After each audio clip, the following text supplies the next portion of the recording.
Hello friends, I hope आप सभी अच्छे होंगे। आई नो मैं बहुत लंबे समय के बाद वीडियो अपलोड करूँगी, लेकिन रीज़न है इसका वीडियो भी अपलोड करने का, और वो रीज़न ये है कि एक भाई या फिर बहन का कमेंट आया है P2 के थॉट्स 88 नाम से कि ma'am importance of cash budget explain कर दीजिए ना प्लीज़, 15 को एग्ज़ाम है। आज 12 तारीख है, 15 बहुत जल्दी आ जाएगा। डेट्स वाई मैंने आज ही वीडियो अपलोड किया है। ठीक है, आई नो कि बहुत सारे कमेंट्स ऑलरेडी पेंडिंग हैं जिस पे वीडियो बनाना मुझे बाकी है।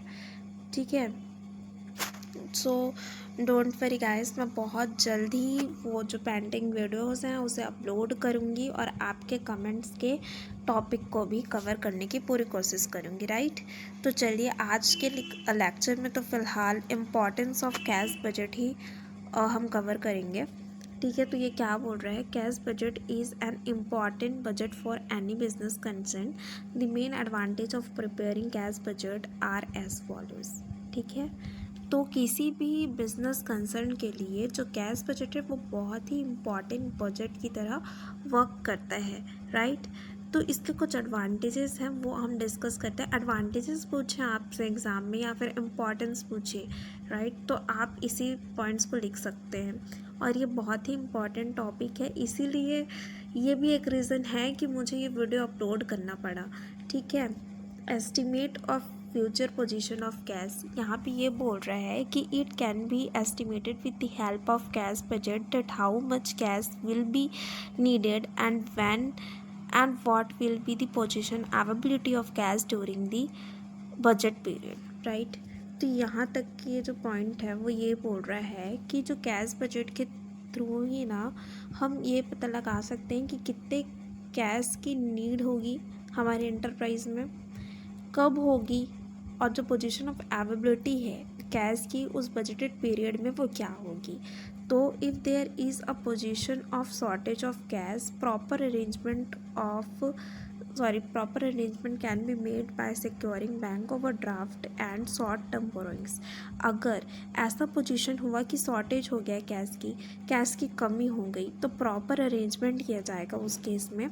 कैसे किया जाएगा, सिक्योर किया जाएगा बैंक ओवरड्राफ्ट को, शॉर्ट टर्म बोरोइंग्स को। Right, on the contrary if there is a position of surplus, plan can be made for profitable investment of such funds। अगर ऐसा पोजीशन हुआ आपके एंटरप्राइज में कि सरप्लस हो रहा है, सरप्लस मीन्स ज़्यादा और डेफिसिट मीन्स कम होना। राइट, तो आप क्या करेंगे, प्लान करेंगे उस फंड्स को ऐसे यूज़ करेंगे कि वो प्रॉफिटेबल इन्वेस्टमेंट में यूज़ हो, और ताकि आपके एंटरप्राइज में आगे जाके उस प्रॉफिटेबल इन्वेस्टमेंट से आपके ही बिजनेस कंसर्न को प्रॉफिट हो। ठीक है, नेक्स्ट सेकंड पॉइंट बोल रहा है control over cash expenditure. Control over cash expenditure ये बोल रहा है कि the cash expenses of various departments of an enterprise can easily B control with the help of cash budget because it reveals the estimated expenditure of cash department. यहाँ पर simply ये line ये बोल रहा है कि जो कैश बजट है ना, उससे हम कैश एक्सपेंडिचर को सही कर सकते हैं, कंट्रोल कर सकते हैं, क्योंकि कैश एक्सपेंसेस जो है वो बहुत से डिपार्टमेंट में होता है। ठीक है, एक एंटरप्राइज में, जो कि कंट्रोल किया जा सकता है कैश बजट से, है ना। ये रिवील करता है एक estimated expenditure of each department. तो ये रिवील करता है कि एस्टिमेटेड एक्सपेंडिचर कितना है सारे डिपार्टमेंट का, इस चीज़ को कैश बजट बताता है। ठीक है, इसीलिए ये इम्पॉर्टेंट है कंट्रोल करने के लिए। कैश एक्सपेंडिचर को भी क्या इंपॉर्टेंट है, कैश बजट इंपॉर्टेंट है। ठीक है, these figures can be compared with the regional expenditure and possible cash receives and necessary corrective actions में बी टेकन। तो ये जो फिगर है उस चीज़ को कंपेयर किया जाता है रीजनेबल एक्सपेंडिचर से और पॉसिबल कैश रिसीप्ट से।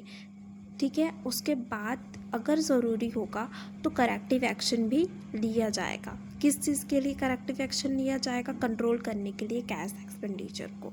थर्ड पॉइंट क्या बोल रहा है, formulation of suitable dividend policy. Cash budget enables the management to formulate a suitable dividend policy if their business is not able to obtain sufficient inflow of cash, then the business can restrict its cash dividends. अगर एक second, formulation of suitable dividend policy, नाम से ही समझ आ रहा है कि जो cash budget है वो हेल्प करता है मैनेजमेंट को कि वो फॉर्मुलेट करे एक सुटेबल डिविडेंड पॉलिसी को, है ना। तो यहाँ पे ये बोल रहा है कि अगर किसी बिजनेस में सफिशिएंट इनफ्लो ऑफ कैश नहीं हो रहा है तो उस केस में रिस्ट्रिक्ट कर दिया जाता है कैश डिविडेंड्स को, जिससे सुटेबल डिविडेंड पॉलिसी हमेशा रहे उस कंपनी में, राइट। फोर्थ पॉइंट क्या बोल रहा है, हेल्पफुल इन फाइनेंशियल प्लानिंग। अब कैसे हेल्प करता है फाइनेंशियल प्लानिंग में, ये डिस्कस करते हैं। Cash budget is extremely useful as a tool for financial planning because it may facilitate coordination between cash on one hand and working capital, sales, investment और loan on the other hand. Simply ये line में ये बोल रहा है कि जो cash budget है ना वो एक जो फाइनेंशियल प्लानिंग है उसके एक इम्पॉर्टेंट टूल की तरह वर्क करता है कैश बजट, राइट। क्योंकि ये फैसिलिटेट करता है कोऑर्डिनेशन किसके बीच में, कैश के बीच में, वर्किंग कैपिटल के बीच में एंड सेल्स, इन्वेस्टमेंट और लोन के बीच में, right. That is why financial planning के लिए भी जो कैश बजट है वो बहुत ही एक इम्पॉर्टेंट टूल टेक्निक की तरह काम करता है, ठीक है। रेगुलेशन ऑफ अदर बजट्स, ठीक है। Cash budget regulates other budget such as sales budget, capital budgets. तो आपका जो कैश बजट है वो सिर्फ कैश बजट ही नहीं होता, उसके अंदर रेगुलेशंस जो हैं वो किन किन चीज़ों की होती है, कौन कौन से बजट की होती हैं, बहुत सारे बजट की होती है। लेकिन यहाँ पे सेल्स बजट और कैपिटल बजट मेंशन किया हुआ है। ये आपका होमवर्क है कि रेगुलेशन ऑफ अदर बजट्स में जो कैश बजट का जो रेगुलेशन है अदर बजट्स का, वो आप होमवर्क में लेके आएंगे कि सेल्स बजट, कैपिटल बजट के अलावा जो कैश बजट है वो कौन कौन से बजट को रेगुलेट करती है, राइट। और मुझे कमेंट में बता सकते हैं जिनको बताना होगा, ठीक है। बाकी फ़ायदा आपको ही है। Helpful in fulfilment seasonal needs, क्या बोल रहे हैं यहाँ पे, this budget is more helpful in those concerns where there are wide seasonal fluctuations. तो ये जो क्या बोलते हैं कैश बजट जो है वो बहुत ही फुलफिलमेंट के तौर पे काम करते हैं, बहुत ही मतलब समझ रहे हैं ना आप, सीजनल फ्लक्चुएशंस जहाँ पे हो, जिस बिजनेस कंसर्न्स में हो, तो ऐसे एरिया में जो आपका कैश बजट है वो बहुत ही क्या फुलफिलमेंट के तौर पे उभर कर आता है। मतलब एक सेकंड मैं आपको अच्छे से समझाती हूँ। जो कैश बजट है आपका, राइट, वो ऐसे जगह पे, ऐसे बिजनेस कंसर्न्स पे ज़्यादा हेल्पफुल होता है जहाँ पे सीजनल फ्लक्चुएशंस ज़्यादा होती हैं। ऐसे तो जहाँ पे सीजनल फ्लक्चुएशंस ज़्यादा नहीं हो वहाँ पे भी आपका कैश बजट काम करता है, बहुत ही हेल्पफुल है। लेकिन सबसे ज़्यादा कहाँ हेल्पफुल होता है, सीजनल फ्लक्चुएशंस वाले बिजनेस कंसर्न्स पे, ऐसे एंटरप्राइजेस पे जहाँ पे ज़्यादा सीजनल फ्लक्चुएशंस के इफ़ेक्ट देखे जाते हैं, right. So that's all for today. I hope कि वीडियो आपको समझ आया होगा। आप स्क्रीनशॉट ले लीजिए, इस सारे ही 6 पॉइंट्स हैं यहाँ पे उसका, और कुछ पॉइंट समझ नहीं आया होगा जो मैं कवर नहीं कर पाई होंगी क्योंकि बहुत जल्दी में वीडियो बनाना पड़ा, तो कुछ चीज़ें समझ नहीं आई होंगी या कुछ और चीज़ें जाननी होंगी आपको इस टॉपिक के बारे में, तो आप मुझे कमेंट में बताइए, मैं आपको वहाँ पे हेल्प कर दूँगी। थैंक यू सो मच अभी तक बने रहने के लिए। Bye bye.